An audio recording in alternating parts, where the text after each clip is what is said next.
tão rico que nós vamos hoje tentar, eu digo tentar mesmo, eu não sei se vai dar tempo, de vermos do verso 1 ao verso 5, certo? Se eu conseguir, tudo bem, se não for possível, eu vou voltar semana que vem para o verso 1 ao 5 e a gente vai tentar entender melhor o que diz esse texto. Versículo 1, capítulo 1 de João. No princípio era o Verbo, e o Verbo estava com Deus, e o Verbo era Deus.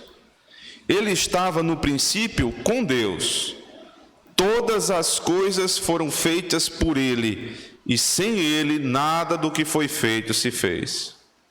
Nele estava a vida, e a vida era a luz dos homens.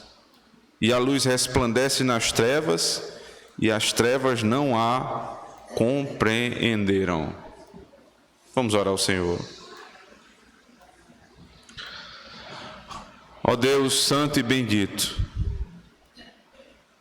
nosso desejo, nosso maior desejo, nossa maior preocupação agora, Senhor Deus, é compreender aquilo que aos olhos do homem não é compreensível.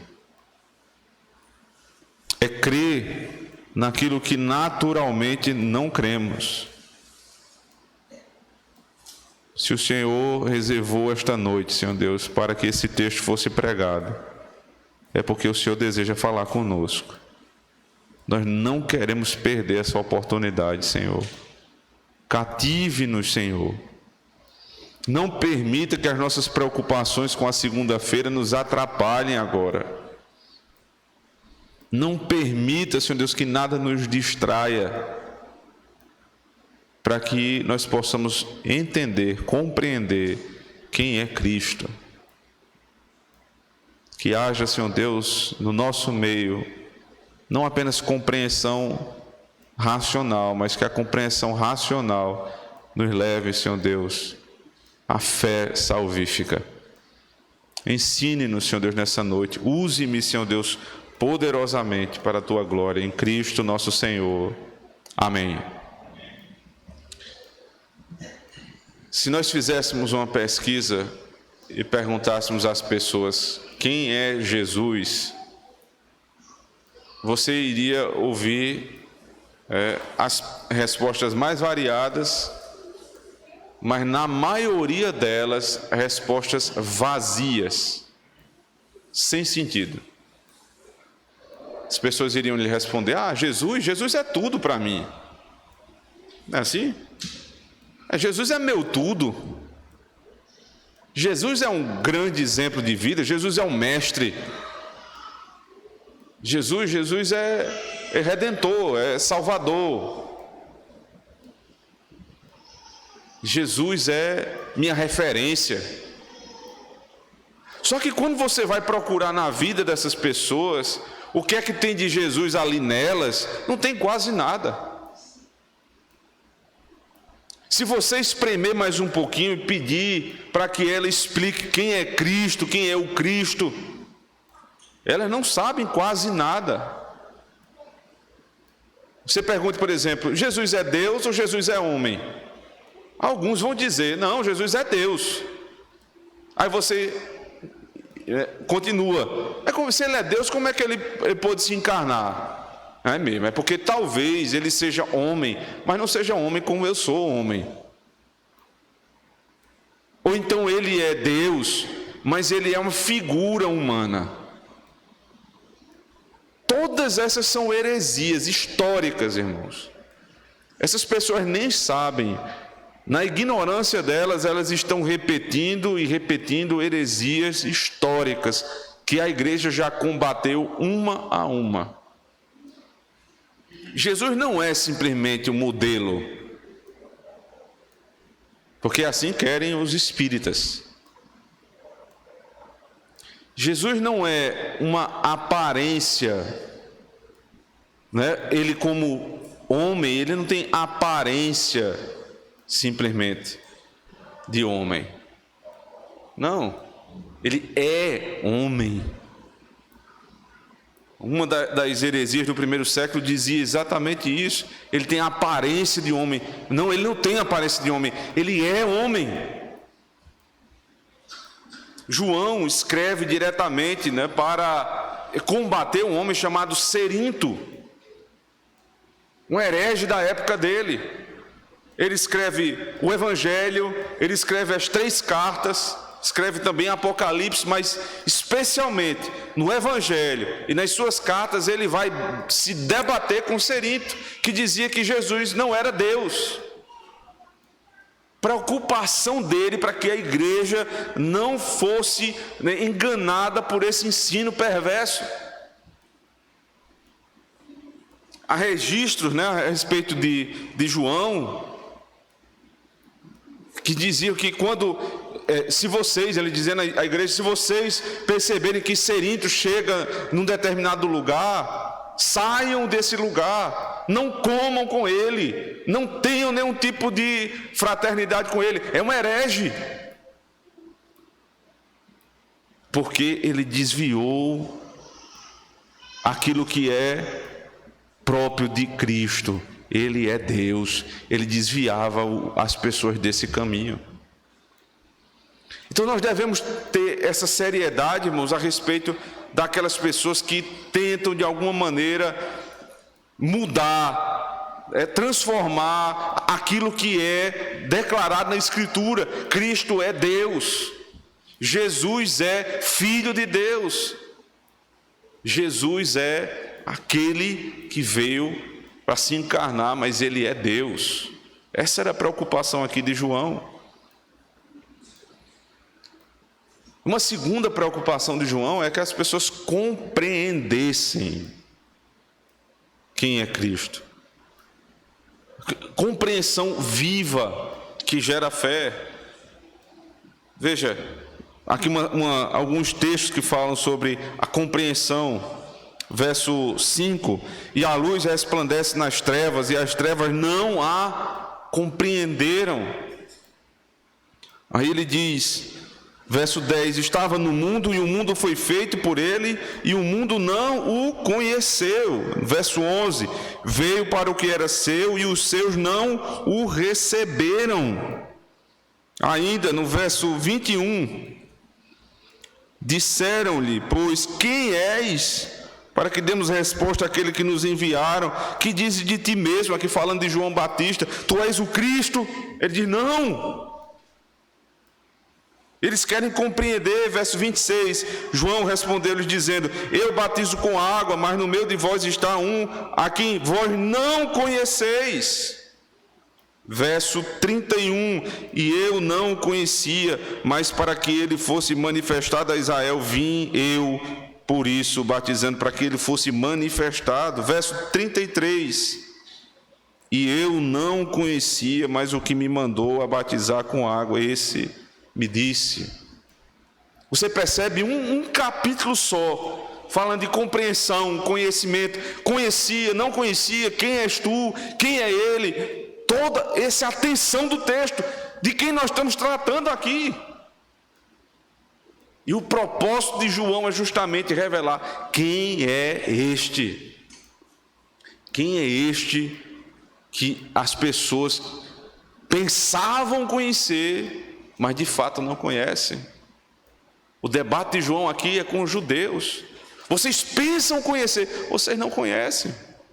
No capítulo 8 ele diz com todas as letras, vocês pensam que vocês são filhos de Abraão. Vocês não são filhos de Abraão, vocês são filhos do diabo.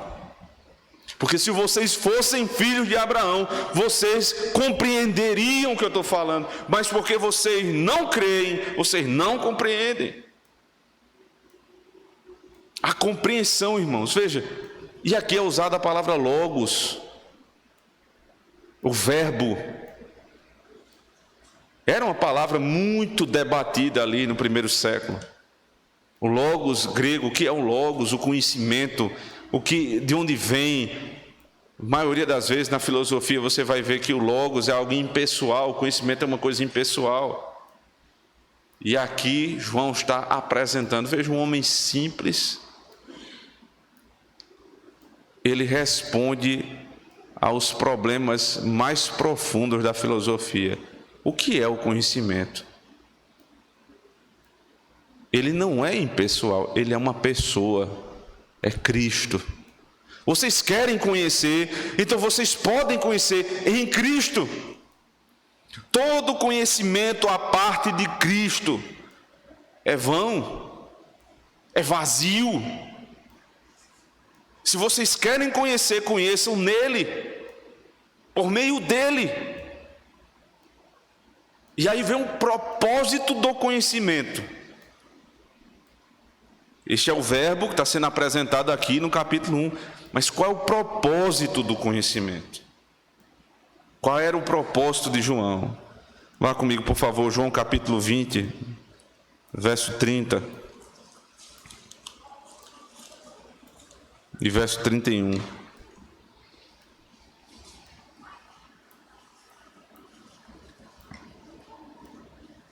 Ele diz assim, verso 30.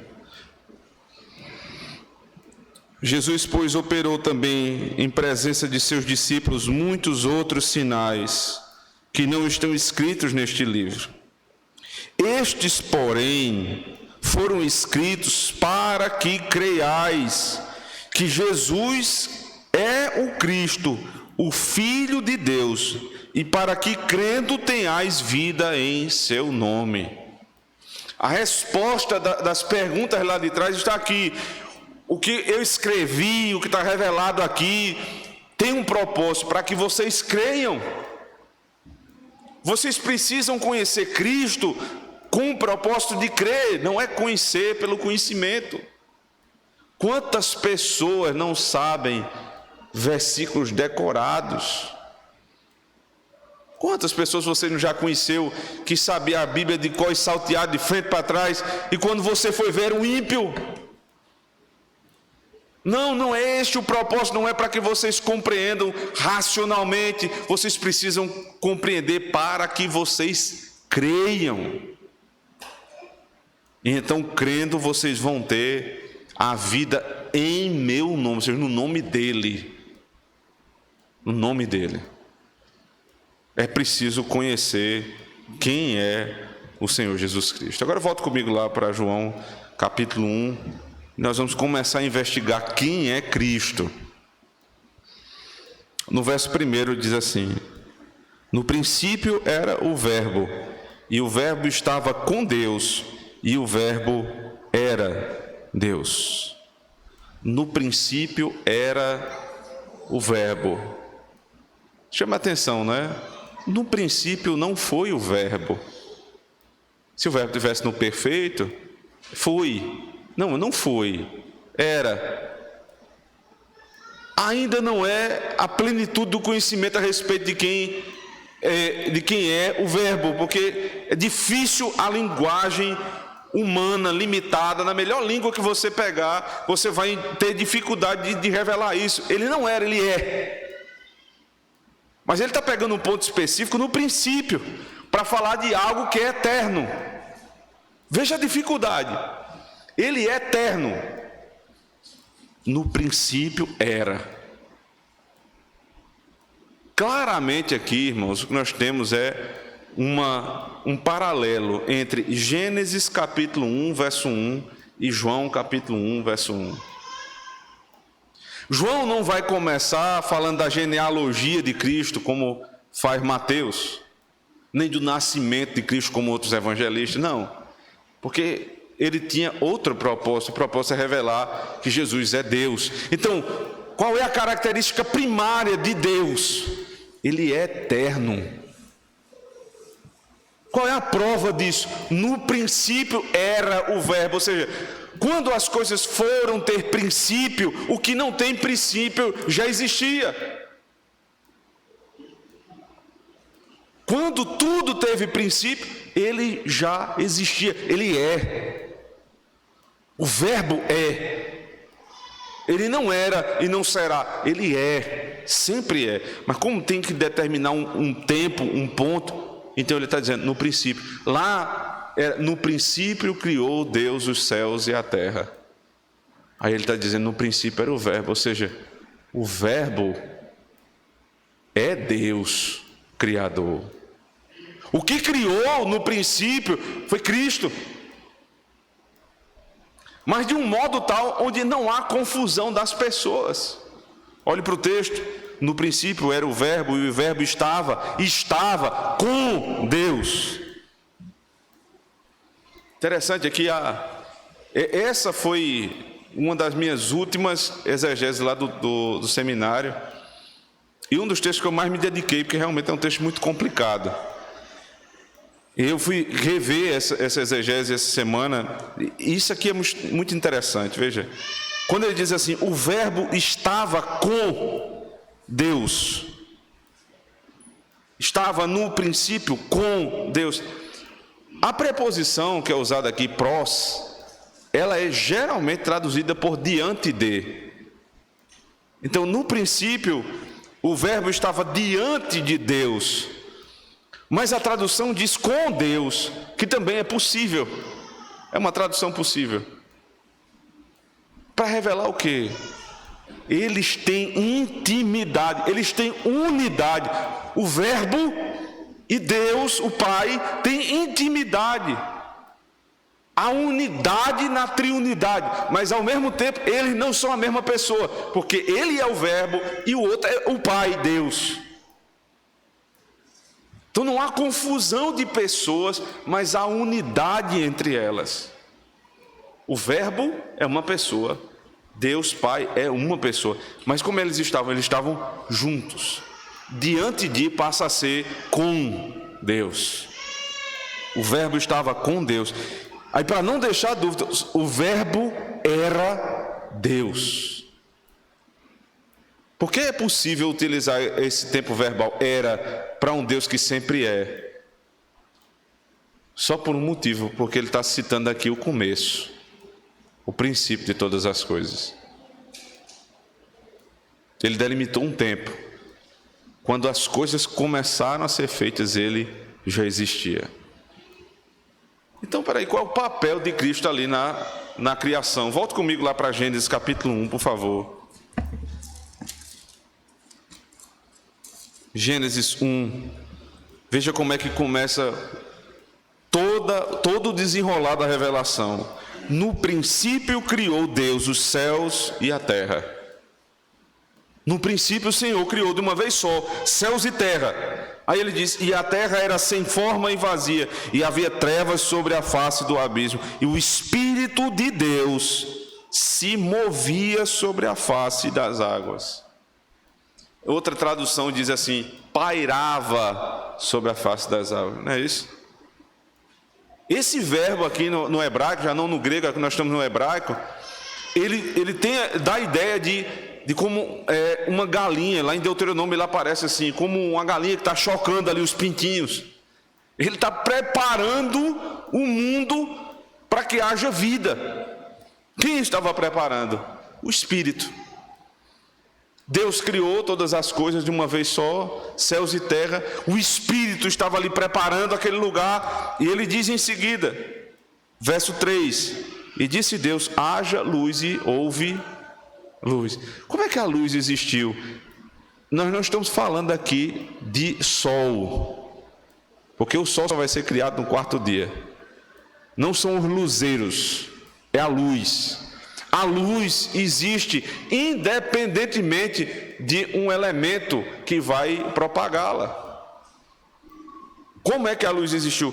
Disse Deus, haja. Veja, o verbo de Deus disse e as coisas vieram a acontecer. Quem estava na criação? Deus Pai, Deus Filho, agindo como agente de Deus, Deus Espírito, pairando sobre a face, ou seja, preparando aquele lugar para que houvesse vida. A criação foi assim.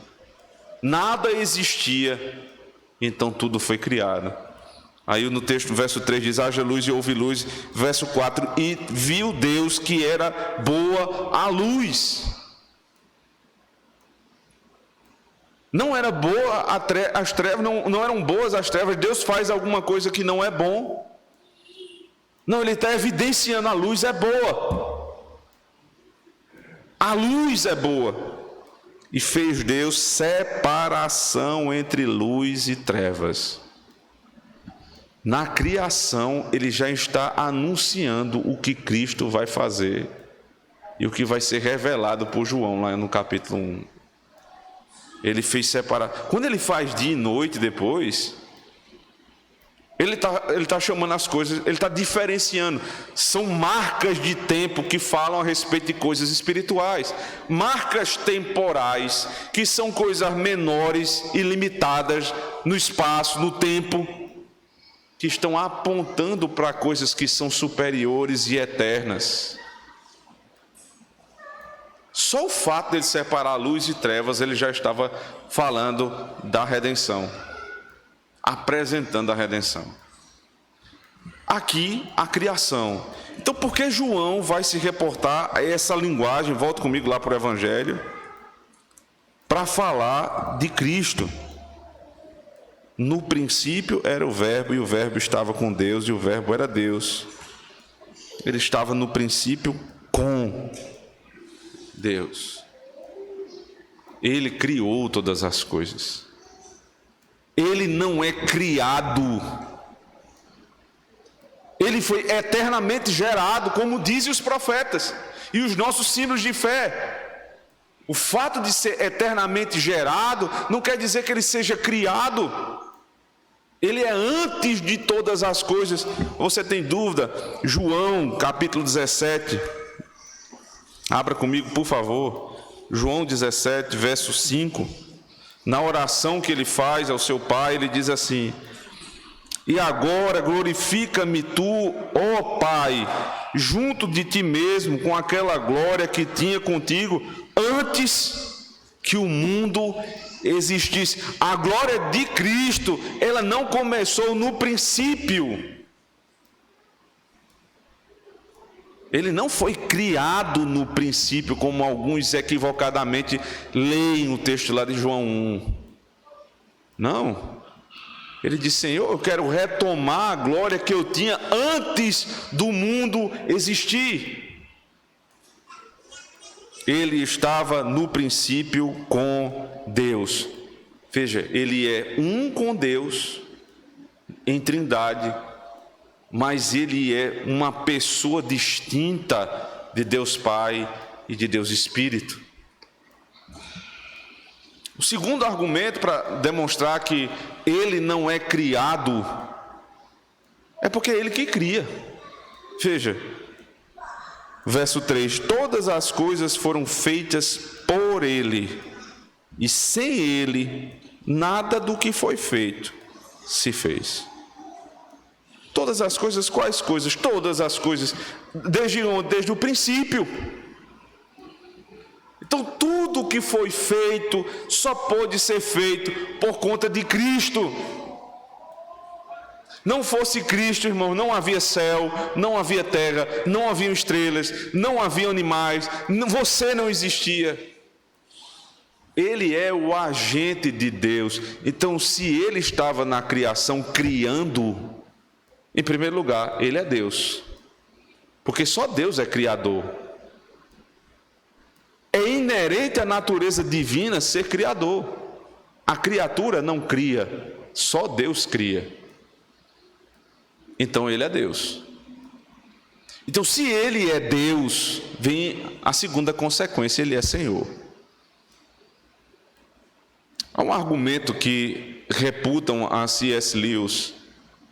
Eu fui procurar e percebi que não é realmente um argumento que ele não foi ele que cunhou, mas ele utilizou sabiamente a respeito do argumento a respeito de Jesus como Deus. Ele diz assim: nos evangelhos, quando Jesus se apresenta como Deus, nós só podemos concluir três coisas. É o trilema de C.S. Lewis, assim é conhecido. Ou Jesus é um mentiroso, porque ele afirma que ele é Deus, não tem como você negar isso, os evangelhos dizem. Ele diz: eu sou. Ou ele é um louco, uma pessoa que começou a imaginar que é Deus, como tem um bocado de doido aí que fica dizendo que é a reencarnação de Cristo e coisa dessa semelhante. Ou, meu amigo, se ele não for mentiroso, se ele não for louco, Ele é Senhor. E se Ele é Senhor, então todas as coisas desse mundo estão submissas a Ele. É por isso que Kuyper vai dizer que na vinda de Cristo, Ele reclamará para si que cada centímetro quadrado desta criação é meu, meu e meu. Por que é dele? Porque foi Ele quem criou. É propriedade dele. Então, se Ele é Senhor de todas as coisas, Ele precisa ser teu Senhor. Eu já disse aqui, poucas pessoas têm coragem de rejeitar Cristo como seu Salvador. Dificilmente alguém vai dizer isso. Porque a gente sabe no fundo que a gente é pecador e que nós merecemos o inferno. O difícil não é reconhecê-lo como teu Salvador. O difícil é você dizer que Ele é teu Senhor. E é isso que Ele está reclamando aqui. Eu criei todas as coisas, então eu sou Senhor de todas as coisas. Ele é Senhor da tua vida, Ele é Senhor da tua família, Ele é Senhor dos teus negócios, Ele é Senhor da tua salvação ou da tua perdição. Você tem obrigação de se submeter a quem é Senhor, para que Ele não precise te quebrar e mostrar quem manda. Quem é Cristo? Ele é soberano. Essa é a primeira resposta. Ele é Deus soberano. Aí ele diz assim: todas as coisas foram feitas por Ele, e sem Ele nada do que foi feito se fez. Você percebe que há uma separação. Primeiro, há uma investigação na eternidade. Ele vem antes do princípio, ele estava no princípio com Deus, Ele é Deus. Todas as questões relativas à eternidade, e depois ele passa a falar da criação, separando as coisas, o Criador da criatura, e usando dupla pedagogia. No verso 3, todas as coisas foram feitas por Ele, ou seja, foi Ele que fez. Aí ele volta para reafirmar: se não fosse Ele, nada do que foi feito se faria. Você, portanto, não pode fazer nada sem Ele. É isso que é dito em João capítulo 15, verso 5. Sem mim, nada podeis fazer. Você pode ser a pessoa mais competente na sua profissão. Sem Deus, ela não prospera. Você pode fazer o homeschooling mais maravilhoso do mundo. Se Deus não mudar o coração do teu filho, ele não vai reter o ensino. Você pode ser a pessoa mais caridosa do mundo. Se você não crê em Cristo como teu Salvador, você está perdido, você vai para o inferno. Porque tudo foi feito por Ele, sem Ele nada do que foi feito se faria. Então ele diz, verso 4, nele estava a vida, e a vida era a luz dos homens. Preste atenção nessa afirmação, nele estava a vida. Pare para pensar nisso. Quando estava a vida nele? Na eternidade ele estava a vida nele.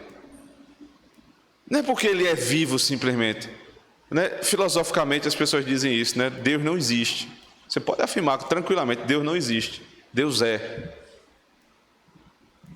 Porque a vida está nele, Ele é a vida, Ele é o doador da vida. Quando o texto diz assim, nele estava a vida, não pense, ele vivia. Não é só isso, não.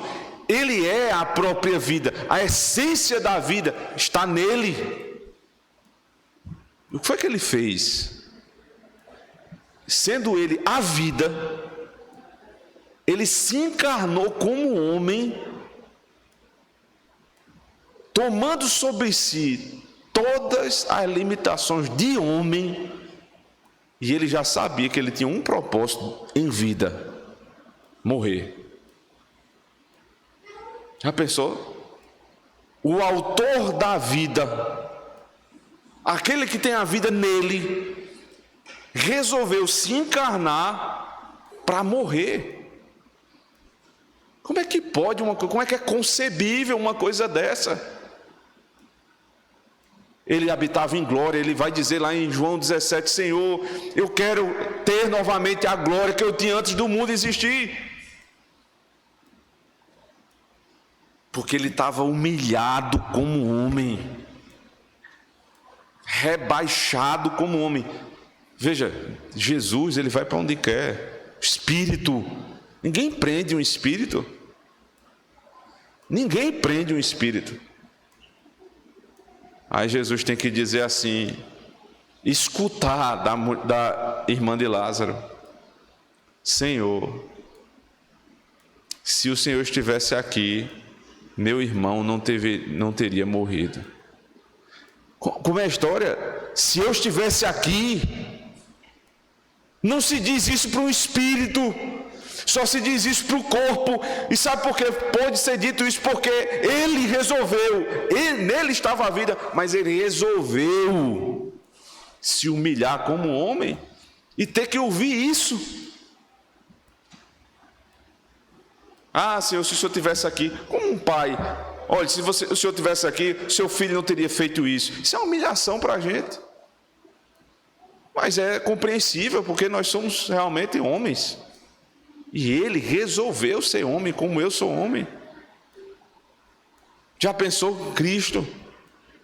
Esse, onde nele estava a vida. Então, quando ele nasceu, irmãos, ele foi colocado numa manjedoura, ali num estábulo, com toda a simplicidade daquele lugar. O Filho de Deus. Então, tinha um momento em que, como bebê, ele urinava, tinha fezes, e a mãe dele ia lá limpá-lo. Como é que pode conceber uma coisa dessa? Deus não sabia andar, era carregado nos braços. Como é que você carrega? É por isso que Maria, quando ouviu falar, o anjo disse: vai nascer de ti, bendita sois vós entre as mulheres, bendito é o fruto do teu ventre. É uma mulher bendita, ela carregou Cristo nos braços, ela deu de mamar ao Redentor. Simão disse: eu já posso morrer, porque eu vi a salvação.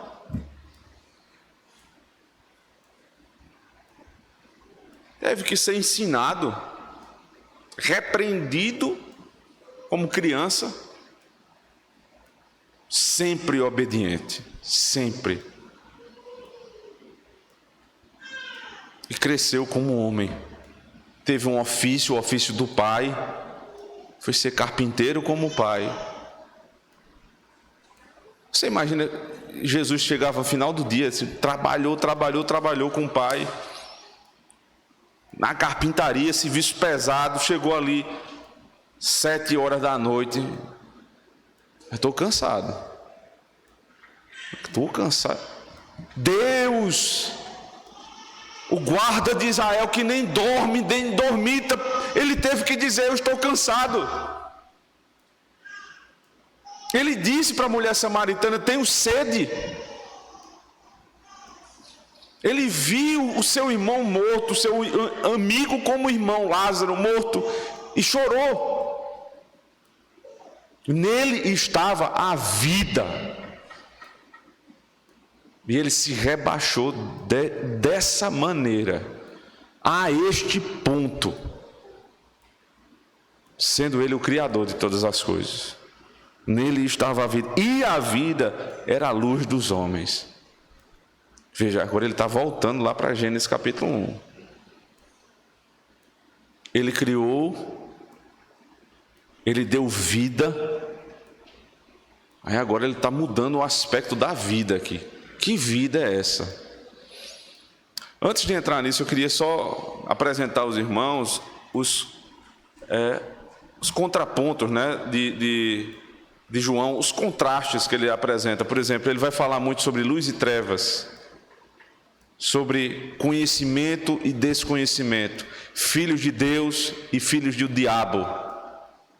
Todo o evangelho de João vai ser assim, as cartas também ele vai fazer assim. Ele demarca a sua escrita pelos contrastes. E aqui ele apresenta o primeiro: nele estava a vida, e a vida era a luz dos homens, e a luz resplandece nas trevas, e as trevas não a compreenderam.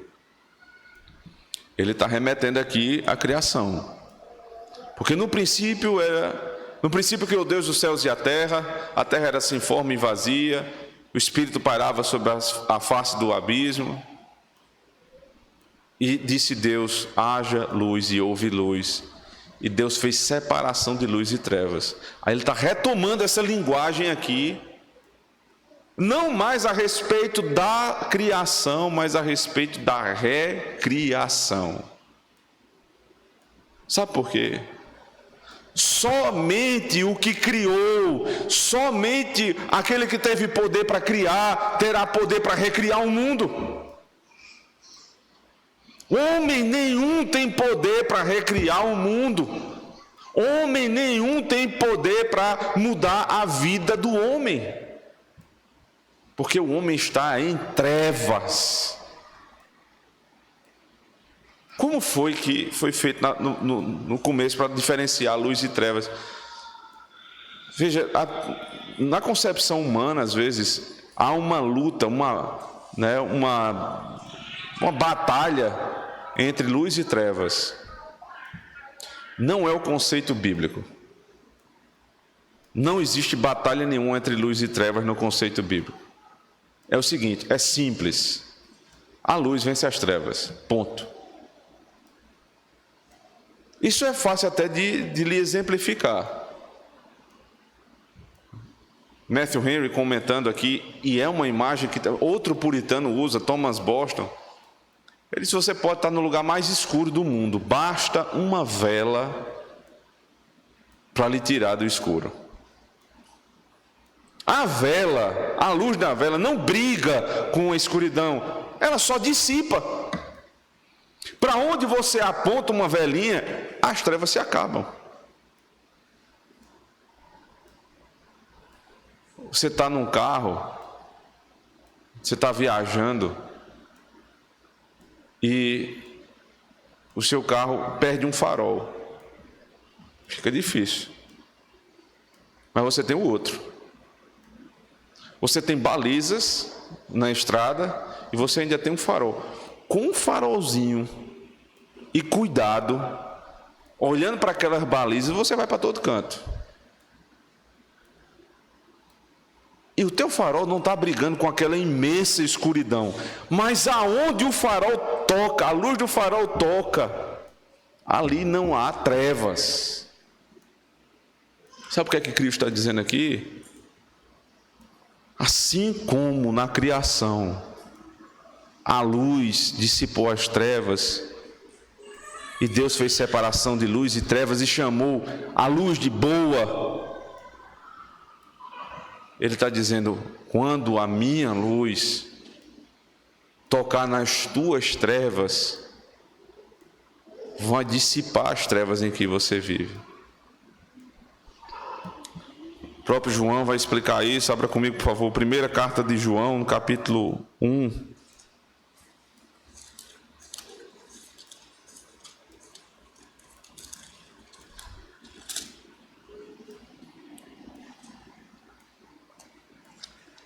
Interessante ouvir como João começa a carta, né? Bem semelhante. Veja, o que era desde o princípio, o que ouvimos, o que vimos com os nossos olhos, o que temos contemplado e as nossas mãos tocaram da palavra da vida. Eu não estou falando aqui a respeito de alguém que eu não conheço. Eu toquei, eu vi o Cristo. Aí ele diz, a partir do verso 4: estas coisas vos escrevemos para que o vosso gozo se cumpra. E esta é a mensagem que dele ouvimos e vos anunciamos: que Deus é luz, e não há nele trevas nenhumas. Se dissermos que temos comunhão com ele e andarmos em trevas, mentimos e não praticamos a verdade. Mas se andarmos na luz, como Ele na luz está, temos comunhão uns com os outros, e o sangue de Jesus Cristo, seu Filho, nos purifica de todo o pecado. Deus é luz. Ele fez a luz e fez separação de luz e trevas. Não há comunhão entre luz e trevas. Então, se alguém diz que está na luz, mas anda nas trevas, é mentiroso, ou tenta fazer de Deus mentiroso. Meu irmão, se você diz que é crente, você anda com os ímpios, ou Deus é mentiroso ou você é mentiroso. Eu prefiro pensar no segundo. Se os teus amigos, se as pessoas que andam com você são sempre os ímpios, você tem prazer em estar com essas pessoas, com as trevas, de andar nos lugares onde os homens das trevas andam. Se todo o teu andar é assim, se você ama mais a noite do que o dia, então não diga que tem parte com Deus. Deus é luz. Se você vive uma vida perversa às escuras, se o que você faz às escuras, se for trazido para o claro, para a luz do dia, você se envergonharia. Meu irmão, repense a sua vida. Há tempo de pedir perdão pelo pecado. Todos nós, irmãos, temos, sim, é verdade, todos nós temos pensamentos malignos que passam na escuridão da nossa alma. Mas se você vive, porque esse é o ponto lá da primeira carta, se você vive nas trevas, ou seja, se isso é uma constante, se isso é um hábito, se você permanece nisso, preste atenção, você está fazendo de Deus mentiroso, porque aquele que é de Deus não vive nas trevas. Mas ao mesmo tempo eu quero lhe trazer uma palavra de conforto, porque Ele é a luz. E se um farolete de um carro velho consegue iluminar uma estrada escura, e se uma vela acesa num quarto te dá o caminho para não esbarrar em nada, então a luz de Cristo pode te salvar. Ela pode dissipar as trevas em que você vive, se você confiar nele. Lembre-se do que diz Tiago: toda boa dádiva, todo dom perfeito, de onde vem descendo? Vem descendo do Pai das luzes, de onde não há mudança nem sombra de variação. Ou seja, o que Ele disse é verdade. Se Ele prometeu te tirar das trevas, creia, se arrependa dos seus pecados, Ele te dará luz. E a vida era a luz dos homens, e a luz resplandece nas trevas, e as trevas não a compreenderam. Aqui está o problema. Quem é Cristo? Os homens não compreendem quem Ele é. Eu não estou lhe chamando, não estou lhe convidando para compreender Cristo, para dar uma aula de teologia. Não, você não recebe Cristo em aulas de teologia. Comumente não é assim. Você não tem a salvação porque você escutou falar de uma história de Jesus Cristo. Não, é quando você experimenta. É a experiência com Cristo que te salva. O evangelho anunciado, não é evangelho que salva nesse sentido etéreo, sem substância, mas é o evangelho aplicado ao coração, ou seja, a experiência com o evangelho, dissipando as trevas. Agora, se isso é verdade, se a luz de Cristo dissipa as trevas, então a partir daí você precisa abandonar a tua própria luz. Quem vai iluminar o teu caminho não é você. Veja, se você tentou até agora e não deu certo, é porque você vive nas trevas e vive, né, esbarrando na vida. Está no escuro. E você já percebeu que você precisa abandonar, porque existe luz. Agora, quando esta luz começa a dissipar as trevas, você abandona as tuas tentativas. Porque agora já não são mais meus conceitos. Como foi que Jesus foi apresentado? Ele é Deus soberano, Ele é Deus criador, agora Ele é Deus redentor. Portanto, Ele tem que ser o teu Deus Senhor. Você já não vai andar mais como você andava. As minhas concepções já não são mais minhas. É a luz que vai dissipar a minha própria concepção. É por isso que nós dizemos, né? Nós vamos andar agora à luz da palavra.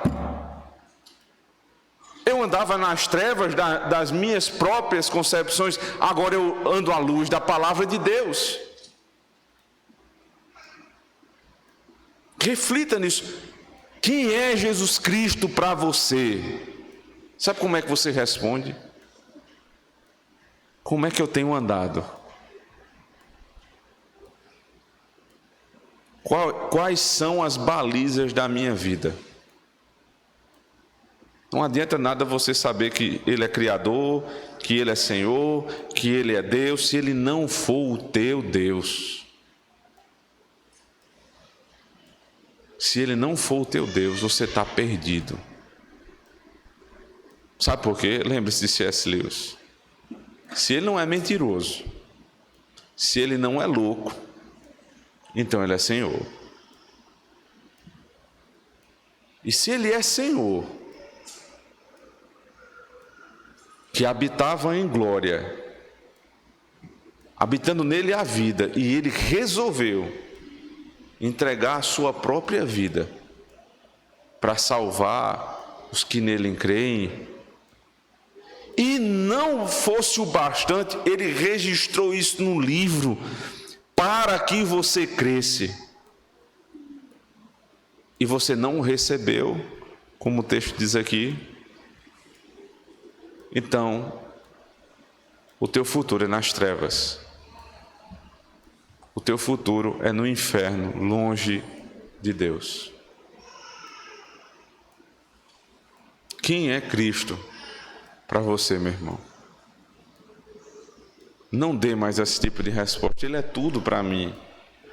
Ele é minha referência. Ele é um modelo de vida para a minha vida. Não. Ele é meu Deus. Ele é meu Senhor. Ele é o meu Criador. Ele é o meu Redentor. Se você aprender isso, experimentar essas coisas, dia a dia, as trevas vão ser dissipadas da tua vida. E a luz de Cristo, vai irradiar. Deixa eu dizer só uma última coisa. Lembre-se que no outro evangelho, Mateus, quando ele vai começar a exposição do Sermão do Monte, ele diz: vocês são a luz do mundo. Não se tem uma luz para que se coloque embaixo do alqueire, ou seja, não se esconde luz. A luz tem que ficar acima da casa para que ela ilumine toda a casa. Não ache que essa luz é sua. Quando o homem de Deus tem as trevas dissipadas de si, a luz que sai dele não é dele, é de Cristo, que é a luz verdadeira. Agora, você tem a obrigação imediata de, se a luz dissipou as tuas trevas, você passa agora a ser instrumento de Deus para dissipar as trevas de outras pessoas. Eu espero que Cristo seja tudo isso para você. Deus soberano, Criador, Redentor, que sendo verdade, Ele lhe tire das trevas.